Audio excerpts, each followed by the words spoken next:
स्वागत है आप सभी का मेरे YouTube channel Neha music vibes में। और आज मैं आप सभी के लिए लेके आई हूँ व्रत सावित्री व्रत की कथा। उस व्रत का क्या महत्व है, व्रत सावित्री का व्रत हमें किस तरीके से करना चाहिए और क्या क्या आवश्यक सामग्रियाँ हैं जो हमें व्रत सावित्री व्रत की पूजा करने के लिए आवश्यक होती है। मैं आप सबसे व्रत सावित्री व्रत की पूजा विधि, आवश्यक सामग्रियाँ और इस व्रत का क्या महत्व है और वट सावित्री व्रत की संपूर्ण कथा जो है आज मैं आप सबसे साझा करने जा रही हूँ। आशा करती हूँ कि जिस तरीके से आप सब ने आज तक मेरा साथ दिया है, सहयोग किया है, मैं अपने इस चैनल पे जो भी वीडियो अपलोड करती हूँ तो आप सब उसको बहुत प्यार देते हैं और उम्मीद करती हूँ कि इसी तरीके से आगे भी आप सब मेरा साथ देते रहेंगे, अपना प्यार और सहयोग बनाए रखेंगे। तो जो भी लोग चैनल पे नए हों तो चैनल को ज़रूर से सब्सक्राइब कर लीजिएगा। तो चलिए अब हम शुरू करते हैं कि हमें किस तरीके से वट सावित्री व्रत की पूजा करनी चाहिए, उसकी क्या विधियां हैं। तो सबसे पहले हम जानेंगे वट सावित्री व्रत जो होता है उसकी पूजा किस विधि से करनी चाहिए। वट सावित्री व्रत में वट यानी बरगद के वृक्ष के साथ साथ सत्यवान और सावित्री और यमराज की पूजा की जाती है। माना जाता है कि वट वृक्ष में ब्रह्मा, विष्णु और महेश तीनों देव वास करते हैं। अतः वट वृक्ष के समक्ष बैठकर पूजा करने से सभी मनोकामनाएं पूर्ण होती है। वट सावित्री व्रत के दिन सुहागन स्त्रियों को प्रातःकाल उठकर स्नान करना चाहिए और स्नान करने के बाद 16 श्रृंगार करके वट वृक्ष की पूजा करनी चाहिए। और जो सबसे आवश्यक है, वट वृक्ष की पूजा हेतु जल, फूल, रोली मोली, कच्चा सूत, भीगा हुआ चना, गुड़ इत्यादि और पंचमेवा फल, इन सभी को लेकर वट वृक्ष के पास जाएं और वट वृक्ष में चढ़ाएं और जलाभिषेक करें। वट वृक्ष के तने के चारों ओर कच्चा धागा लपेटकर 3 बार परिक्रमा करें। इसके बाद स्त्रियों को वट सावित्री व्रत की कथा सुननी चाहिए और कथा सुनने के बाद भीगे हुए चने का वायना निकालें और उस पर कुछ रुपए आदि रखकर अपनी सास को दें, या जो स्त्रियां अपनी सासों से दूर रहती हैं वो उस वायने उन्हें भेज दें और उनका आशीर्वाद लें। और पूजा समापन के पश्चात ब्राह्मणों को वस्त्र अथवा फल आदि देकर दान करें। वट सावित्री व्रत एक ऐसा व्रत जिसमें हिंदू धर्म में आस्था रखने वाली स्त्रियां अपने पति की दीर्घायु, लंबी आयु और संतान प्राप्ति की कामना करती है। उत्तर भारत में तो यह व्रत काफ़ी लोकप्रिय है। इस व्रत की तिथि को लेकर पौराणिक ग्रंथों में भी भिन्न भिन्न मत मिलते हैं।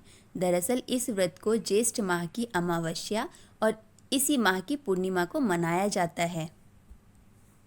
एक और जहां निर्णामृत के अनुसार वट सावित्री व्रत ज्येष्ठ मास की अमावस्या को किया जाता है, तो वहीं स्कंद पुराण एवं भविष्योत्तर पुराण इसे श्रेष्ठ पूर्णिमा पर करने का निर्देश देते हैं। वट सावित्री पूर्णिमा व्रत दक्षिण भारत में किया जाता है और जबकि वट सावित्री अमावस्या व्रत उत्तर भारत में किया जाता है। वट सावित्री व्रत की पूजा जो है ज्येष्ठ माह की पूर्णिमा और अमावस्या को किया जाता है। जो उत्तर भारत में इस व्रत को ज्येष्ठ मास की अमावस्या को किया जाता है और वहीं दक्षिण भारत में इस व्रत को ज्येष्ठ मास की पूर्णिमा को किया जाता है। तो अब हम शुरू करते हैं वट सावित्री व्रत कथा। वट सावित्री व्रत की यह कथा सत्यवान सावित्री के नाम से उत्तर भारत में विशेष रूप से प्रचलित है। कथा के अनुसार एक समय की बात है कि मद्र देश में अधिपति नाम के धर्मार्थ राजा का राज था। उनकी कोई भी संतान नहीं थी। राजा ने संतान हेतु यज्ञ करवाया। कुछ समय बाद उन्हें एक कन्या की प्राप्ति हुई जिसका नाम उन्होंने सावित्री रखा। विवाह योग होने पर सावित्री के लिए युमतसेन के पुत्र सत्यवान को प्रतिरूप में वरण किया। सत्यवान वैसे तो राजा का पुत्र था, लेकिन उनका राजपाट छिन गया था और अब वे बहुत ही दरिद्रता का जीवन जी रहे थे। उनके माता पिता की भी आंखों की रोशनी चली गई थी। सत्यवान जंगल से लकड़ियां काटकर लाता और उन्हें बेचकर जैसे तैसे अपना गुजारा कर रहा था। जब सावित्री और सत्यवान के विवाह की बात चली तो नारद मुनि ने सावित्री के पिता राजा अधिपति को बताया कि सत्यवान अल्पायु है, विवाह के 1 वर्ष बाद ही उसकी मृत्यु हो जाएगी। हालांकि राजा अधिपति सत्यवान की गरीबी को देखकर पहले ही चिंतित थे और सावित्री को समझाने की कोशिश में लगे थे। नारद की बात ने उन्हें और चिंता में डाल दिया, लेकिन सावित्री ने एक ना सुनी और अपने निर्णय पर अडिग रही। अंततः सावित्री और सत्यवान का विवाह हो गया। सावित्री सास ससुर और पति की सेवा में लगी रही। नारद मुनि ने सत्यवान की मृत्यु का जो दिन बताया था, उसी दिन सावित्री भी सत्यवान के साथ वन को चली गई। वन में सत्यवान लकड़ी काटने के लिए जैसे ही पेड़ पर चढ़ने लगा, उसके सिर में असहनीय पीड़ा होने लगी और वह सावित्री की गोद में सिर रखकर लेट गया। कुछ देर बाद उनके समक्ष अनेक दूतों के साथ स्वयं यमराज खड़े हुए थे। जब यमराज सत्यवान की जीवात्मा को लेकर दक्षिण दिशा की ओर चलने लगे, पतिव्रता सावित्री भी उनके पीछे चलने लगी। आगे जाकर यमराज ने सावित्री से कहा, हे पतिव्रता नारी, जहाँ तक मनुष्य साथ दे सकता है तुमने अपने पति का साथ दे दिया है, अब तुम लौट जाओ।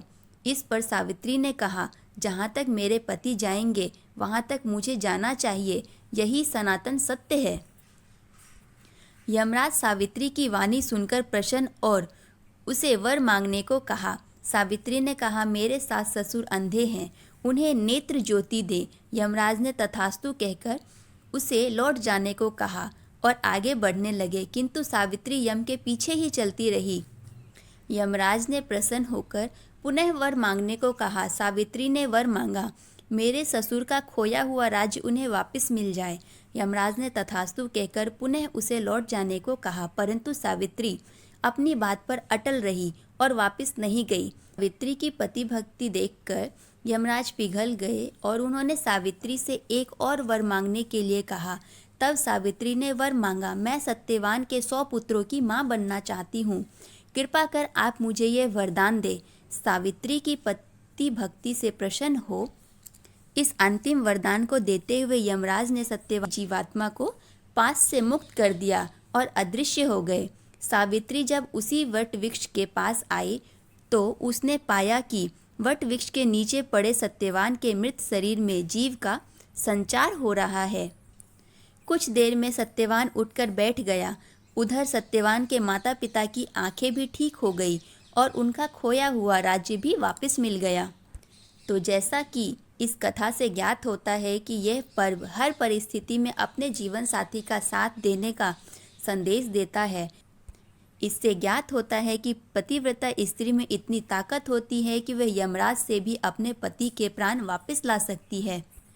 वही सास ससुर की सेवा और पत्नी धर्म की सीख भी इस पर्व से मिलती है।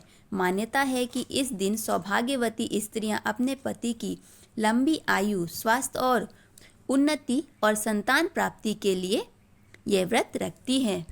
तो इसी के साथ वट सावित्री व्रत की कथा समाप्त होती है। तो आप सबको जो मैंने आज वट सावित्री व्रत की कथा आप सबसे साझा किया है, आप सबको कैसा लगा कमेंट करके ज़रूर बताइएगा। अपना प्यार और सहयोग बनाए रखिए। धन्यवाद।